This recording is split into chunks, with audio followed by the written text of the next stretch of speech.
Brian and Kenzie in the morning. And Chicago's alternative all day. Q101. Brian and Kenzie on Q101. We're about 6 minutes away from Fest, Q101's Fest, where we'll get you to Boston Calling Music Festival and also a chance to go to Riot Fest. But it's a story no one's talking about, and NBC Chicago is early on this one. We are, of course, the show that got you the Tiffany Henyard conversation going years ago through Ben Bradley on WGN-TV. He was the first to report it, and then we took it on the radio side. And that's what we're doing this one, I think.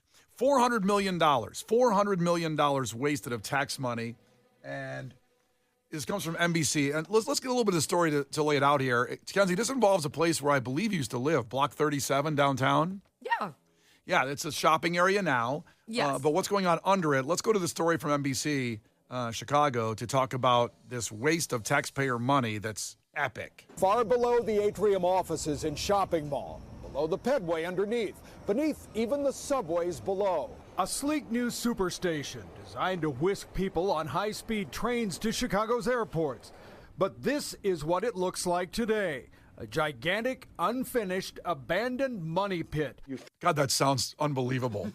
All of those words sound bad together. Yeah. And I don't know if he's going to say it in the story, but it's the size of a football field underneath Block 37. Shut up. I will not shut up. I can't believe that. Because at Block 37, it's already a red line and blue line stop. So you're already...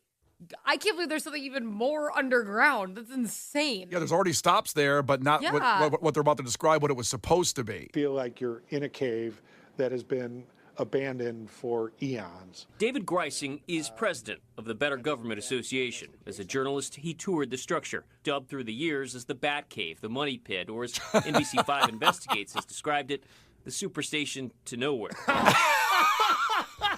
They hate to see Ben Bradley coming. They're like, oh, God. Yeah, the superstation to nowhere.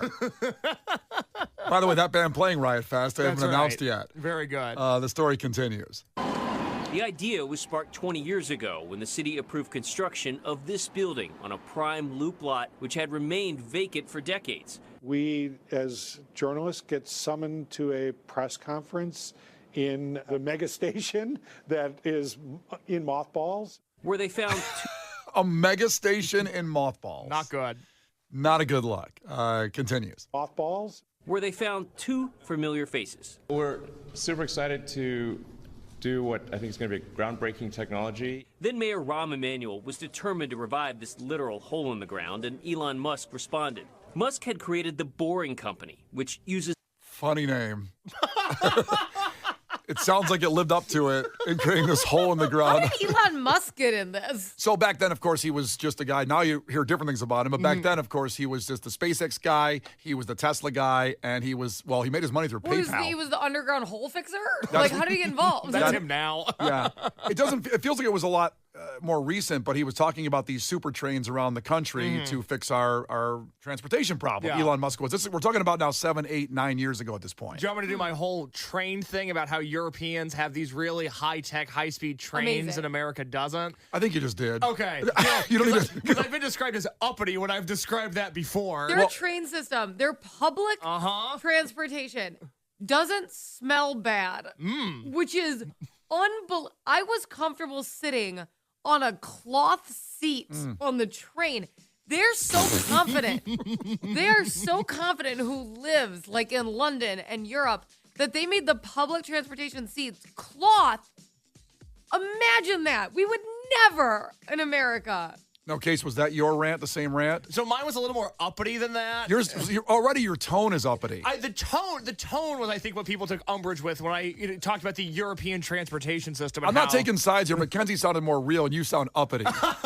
Also, before you continue the story, 630 checked into the text line. We need a new rendering of this money pit. Chicago loves renderings. Way to bring that up. Could we turn it into like a music venue? Could we just do something with it? Well, it's the size of a football field, and we certainly could use one more venue that could hold 70,000 people underground for a concert. There. Let's continue with the rest of the NBC story on this $400 million money pit in Chicago. Which uses this machine to drill underground literal hole. I'm going to back it up a little bit, the hole in the ground. Groundbreaking technology. Then Mayor Rahm Emanuel was determined to revive this literal hole in the ground, and Elon Musk responded. Musk had created the Boring Company, which uses this machine to drill underground to construct mega infrastructure projects in a matter of weeks instead of years. He's holding up a hammer. That's all they use. It's just a hammer. There's the potential here for a revolutionary transport system. It certainly looked revolutionary. From the renovated superstation, people board glass pods that are lowered onto sleds that slide through the underground tubes at 150 miles per hour, reaching the airport Kick-ass rendering, I bet, on that one.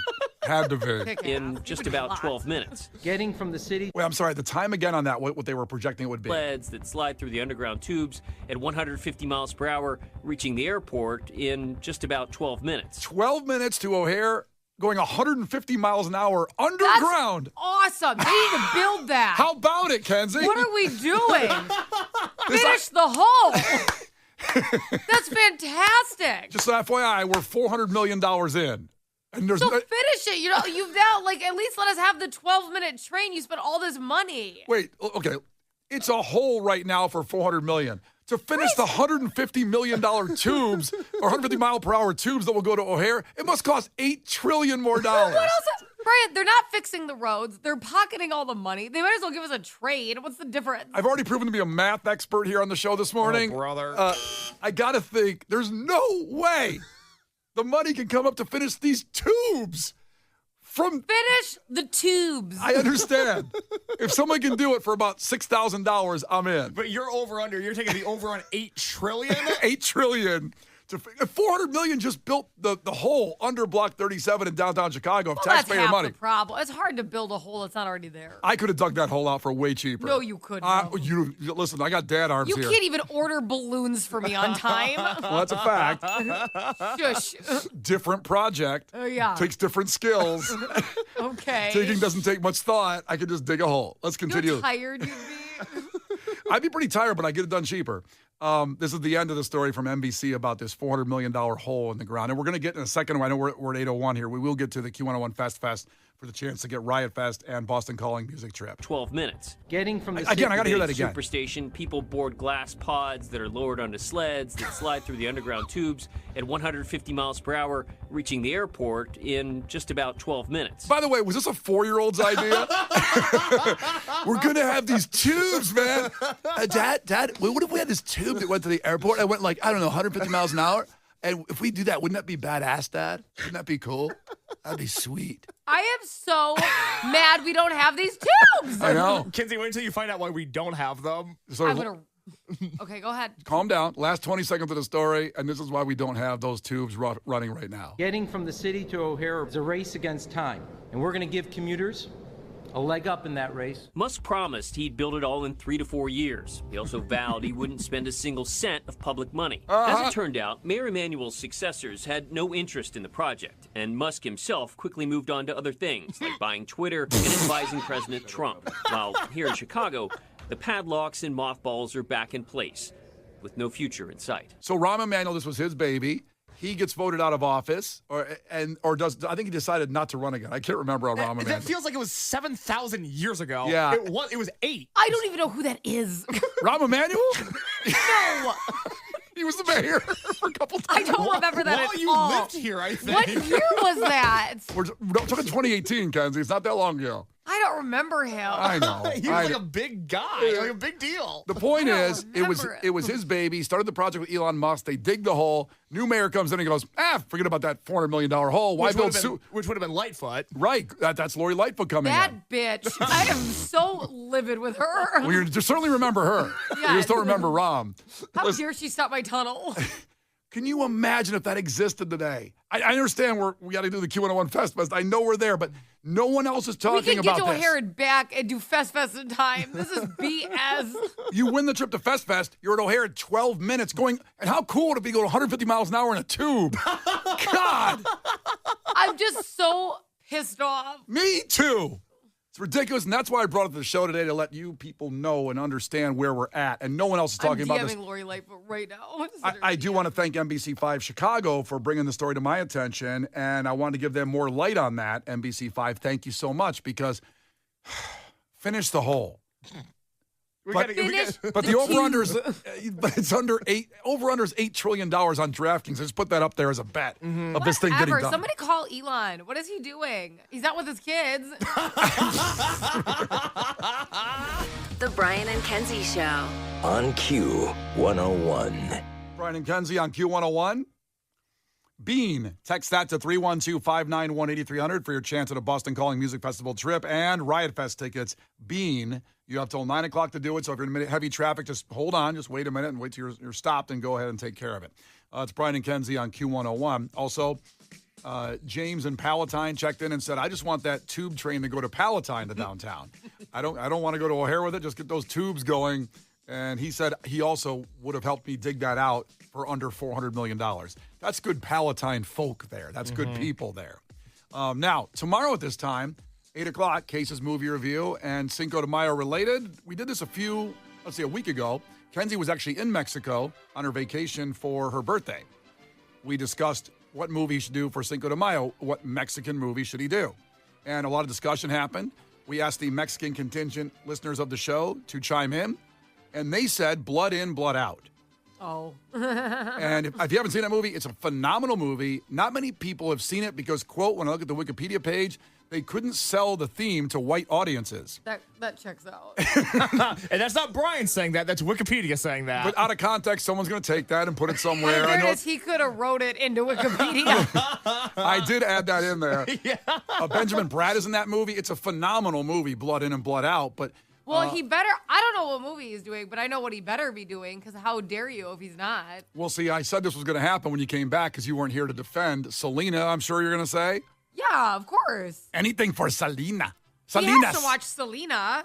It's my favorite line from that movie. And that's kind of like something I talk about all the time. It's really important to me, so it just makes sense because I bring it up all the time. Clearly, you're branded with Selena. Yeah. Okay, so what movie are you doing? La Bamba! Why would you do that? Why would you explain yourself, Case? Why are you doing La Bamba? Because he doesn't care about me, number one. Well, it's not that I don't care, but you didn't factor into my decision making, which I guess might be not caring. But it wasn't. How else do you care? It wasn't done in spite. It was done by not thinking of you, which is actually better than doing it because I was thinking of you and then choosing a different movie. When you think about it. But Brian said he brought up the fact that I would want Selena. This is possibly true, but we are doing no. It's 100% true. Not possibly true. Why would you guys, in fairness, in this arena, can't I pick? Well, you were in Mexico. Right, but you could have, asked me. I can pick right now. He reviews it tomorrow. Yeah, but you were in Mexico when we had this conversation. It's cell service, towers were spotty. It was tough. So we're doing La Bamba. Now listen, respects me. I love La Bamba, and when you look at all the box office, it was the biggest of even Selena. Selena did much better later, of course, with streaming and Blockbuster and all that kind of thing. La Bamba did the best of all the movies by box office popularity. Now, people can chime in right now if they want to at 312-591-8300. I mean, La Bamba's been decided. He's already got the DVD, the Blu-ray out to watch it later on. Right. I agree with you, Kenzie, though, that I love Selena. Anything for Selenas. Not anything for Kenzie. No, not really. The Brian and Kenzie Show. On Q101. The Brian and Kenzie Show. On Q101. It's Brian and Kenzie on Q101. If you haven't texted BEAN to 312-591-8300, you should do that right now. Your chance to get to Boston Calling Music Festival and Riot Fest. Very easy. Got about 35 minutes left before a new word will happen later in the day with Lauren at 11 and 2, and with Kevin, who's filling in for Brian Phillips at 5 o'clock. So all that coming up today. Now, it is certainly the conversation of the week that I'm sure you've had with somebody, somehow. 100 men versus a gorilla, who would win? Took over the internet, took over your timeline. There's even animation on it now. I'm really falling into the animation, the AI versions of what could happen. I feel like I've fallen into a movie franchise. This feels like it's only the beginning. This conversation's really taken off in the last 5 days. And it's not a new debate as when back in the days of Twitter, when it was all just kind of fun on Twitter. Oh boy! I remember people saying, I could kick a bear's ass, like just one-on-one. That you could? Well, that people would said that I could do that. I disagreed, but some people were just taking one-on-one, a man versus a bear. Could I kick a bear's ass? Okay, I take the bear in that fight. Okay, No kidding. I didn't say me. I said just people, one-on-one. Just in general, I don't think one man can defeat one, maybe a very sick bear. A sick old bear? A gray-haired bear? It's weird to think about bears having a cold. Or just bears that aren't into it. Like they're just kind of laying around going, you know, the bear's laying there and you kick it or something. It's like, no. Yeah. No. Stop it. But Kenzie, your first thoughts on this discussion that's, again, been trending massively this whole week on 100 men versus a gorilla. I think 100 men could win. It just has to be a group effort. You can't go one at a time or you'll lose. Well, one at a time, sure. Or is the theory that one at a time could tire out the gorilla? Do gorillas get tired? I think everyone has to jump on it because the gorilla like will get 100 people off of it at once. Everyone jumps on the gorilla at the same time, like a dog pile. What is the first part of the gorilla that should be attacked? I mean, I don't think we should be tagging a gorilla. I don't love this. No one's gorilla gonna judge you on that. Is being attacked. Yeah. No, I think you just have to lay on it. I think everyone has to lay on it. 100 Really? people. Kenzie, you are so petite and tiny and skinny and beautiful. You think it's going to work if you lay on a gorilla? That gorilla's going to launch you With into orbit. 99 more people? I don't know. I would not If start. I laid on a gorilla, it wouldn't go great. But if 99 more people laid with me, it's power in numbers. It's just like technically we could all take over the world and dismantle the government. But if everybody did it. What kind of meetings are you having on the I'm just weekends? saying. Fidel Castro over here. Good People Lord. forget. No, but people forget. Like you're more powerful as like a unit. Yeah. But nobody can ever get on the same page. Yeah. Wow. There's always a debate. Who's first? They're the tip of the sword. The first person to jump on the gorilla. Like 100, obviously, like you said, could jump on the gorilla. But somebody's got to be first. And that person's going to get mangled. I mean, the gorilla, you're pissing off that gorilla. Now, the ones that come on it, then everybody's laying on that guy. And boy, do I hate being in the bottom of a dog pile. How many times have you been in the bottom of a dog pile? Too many to discuss. If I had a Too many. nickel. Yeah. For every time I was in a dog pile. Now, is there anybody you nominate to go first to be the tip of the sword? If 99 other people are going to follow, and let's go with Kenzie's scenario momentarily and sit on it, there's got to be a first guy number 1 out of 100. Is there anybody that you want to be that first guy? It's got to be Shaq. Why does it got to be Shaq? Because he's huge. And so at least the gorilla's going like, God, what's this guy? And then he's on top of him. And then people that come afterward, he's still probably stunned about Shaq. And Shaq is pretty heavy too. And then whoever comes afterward, it's kind of like, oh, there's another guy? See, I think you're cheating right now. I don't think you get to pick your 100. It's just 100. It's like a jury of your peers. You don't get to pick a superhero 100. Shaq is one of my peers. No, he's not. I tweet him all the time. I think it's random selection, 100 people. So you have to think of your average American. You can't pick superheroes. You can't be like, Jason Momoa, Shaq, The Rock. They may be able to beat up a gorilla. I don't even know. They could go 1 for 1. That's like a different level of person. You don't get to create a super team of 100 people. Well, that's how I thought this was going because I got a whole squad. I got Liam Neeson coming at the end because he's got a particular set of skills. I know he could take out the gorilla. I will find you and I will kill you. He's more of a verbal threat guy. Case, what do you think on this? What's your take on Well, it? I'm trying to figure out now what the average American looks like. I Googled that. Looks like or what, like weighs or? Just the whole, what is, hey, you know I'm what? going Here's to a great type in, question. I'm going to Google what the average American weighs. What do you think that's going to be as I look at this up? Disturbing. It's going to be like 160 probably. I was going to say 250. Well, I hope it's Why is 160 disturbing? I feel like that's not heavy. because I'm way heavier than that. Oh. The average weight for U.S. adults is 181 pounds. Really? Now that's for male and female together. Men's average is 200 and women's average is 162. The average weight of a man is 200? Yeah. That's good. I like it. Good. All right. And then I think the average weight of a gorilla is 500 pounds. Let me double it back on that. Wait, so the gorilla only weighs 500, and then when you got 100 men, you've got That's what I'm saying. Dog pile, you win. 20,000 pounds on him. And I guess that it's important to contextualize 100 people in one space is a lot of people. Our lounge at Q101, we've had some of the biggest bands in the world playing that lounge. That lounge doesn't fit 100 people, and that room gets tight when it's filled. Yeah. 100 people is a lot of people. We just have to be smart if we're going to take down the gorilla about what way we're going after it. So here's the deal. Okay, a silverback gorilla typically weighs between 300 and 485 pounds. Some particularly large males can be about 500 pounds, okay? So you're telling me 100 people who are all weighing in over 100 pounds 200 or 200 pounds. Yeah, 20, what I mean. 20,000 pounds onto 500. But That is what I'm seeing. gorillas can flip over cars. Okay, great. This isn't what is this, a strongman competition? Well, it is Who can flip a car over? It's exactly what it is. Yeah, it kind of is. I mean, if there's like, well, No. how much does a car weigh? An average car? Oh my god. Because I want to see how many men would be the weight of a car. And then the gorilla flips all them Wait, over. can't you just okay? You're The just like a average- White you're Sox doing math this again. is what you do. You always add steps to the math. The average weight of a car is 4,100 pounds. Okay, so 100 men is like 4 cars for the gorilla. Right. So he could start flipping them over, and before you know it, the gorilla wins. You see what I'm If saying? everyone jumps at the same time, it's going to be very confusing to him, especially if we all wear bells. Wait, why are we wearing bells? Because animals, loud noises really scare animals, and it distracts them of what direction to look in if we all had a bell on. So they're not going to be ready to fight if we're all wearing a bell and we all jump at the same time. Can you imagine 100 bells ringing and the gorilla sitting there going like, what's going on today? Yeah. Seems unnecessary. is this? I'm just at the zoo chilling, and everybody wants to fight this poor gorilla. I stand with the gorilla, I would like to say, but this is my point on how the people could win. All right. Now, 312 checked in. They said a gorilla can bench press 4,000 pounds. Good Lord. First of all, I don't know how you know that. That feels like it might be fake news. Well, yeah, What, did you see one at a prison yard? Like, what do you mean? Where did you see this gorilla? was the gorilla at the NFL With Combine? a towel over his shoulder? He was What's going on? I don't know. You know what? Send me the YouTube video of a. Can we look up a. smoking a cigarette. Wait. I'm going to see if it's available on the 20th anniversary of YouTube in the past couple of weeks of a gorilla bench pressing.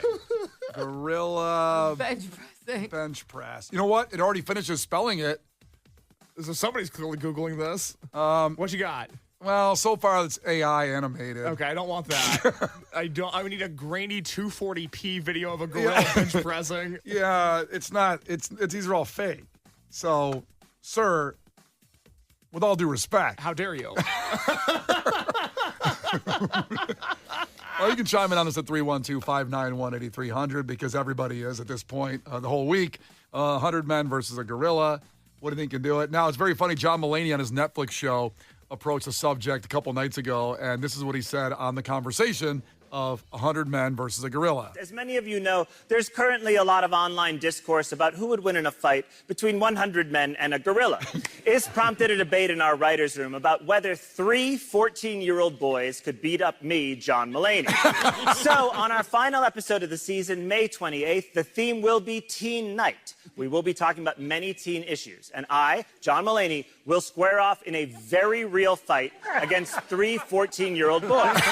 Is this legal? So far, we think so. It's not assault, we know that, and we're vetting every step of it.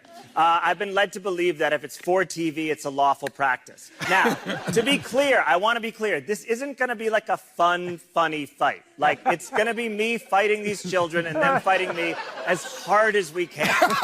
So, if you or anyone you know has access to a 14-year-old boy who is willing to fight me, John Mulaney, and might need to get something out of his system, please have their parent or guardian, not the minor, contact us at the email below. I want to fight John Mulaney at Gmail. Netflix legal wants me to say U.S. citizens only, but no, I'm opening this up to the entire world. Good luck, boys. Good luck, me. Good luck, Netflix legal. The Brian and Kenzie Show. On Q 101. The Brian and Kenzie Show. On Q 101. Weezer playing at Riot Fest on Saturday nights with Jack White. That's the Saturday night show. Not this Saturday night. Riot Fest coming up in September 19th, 20th, 21st. And if you just text BEAN right now, BEAN, to 312-591-8300, you have a chance at a VIP trip in Q101 Fest to the Boston Calling Music Festival, and you qualify with Riot Fest tickets. You can pick that night to go. You get one-day tickets for Riot Fest. If you've already done it, don't do it again. It goes till 9 o'clock. So if you have a few minutes, you need to get it in, don't worry about it. You have some time till 9 o'clock to text BEAN. We're discussing the gorilla versus 100 men conversation that took over, the wonderful internet this week. And So a lot of fun comments. 312 checked in. Everyone's got a plan till a gorilla rips your arm off. And Nate Bargatze, one of our favorite comics here on the show, had a great bit about fighting orangutans in the 80s because that was legal back then to do that at fairs and things. And encouraged, mind you. Yeah. Another one PETA had to shut down. This was, again, like the 1980s. I was alive. You could fight an orangutan at a fair. They would have an orangutan just sitting in a boxing ring, and guys would pay to fight it. And I say guys because I just can't imagine one woman ever fought this orangutan. I think you could put an orangutan in a room with 1,000 women, and when they walked out, they're like, did anybody fight it? Like, it never crossed our mind to fight it. Put 3 men in that room. 2 of those men will fight that orangutan. The other one would have started it going, I think y'all should fight that orangutan. So guys get in there, and they're like, all right, we'll go fight this orangutan. And the orangutan would just knock everybody out because we don't have the internet to look up how strong's an orangutan. It's all word of mouth back then. You had to meet a guy to just fought an orangutan. And you're like, but the arms are skinny. He's like, I know. That's what made me get in there as well. Brian and Kenzie in the morning. And Chicago's alternative all day. Q101.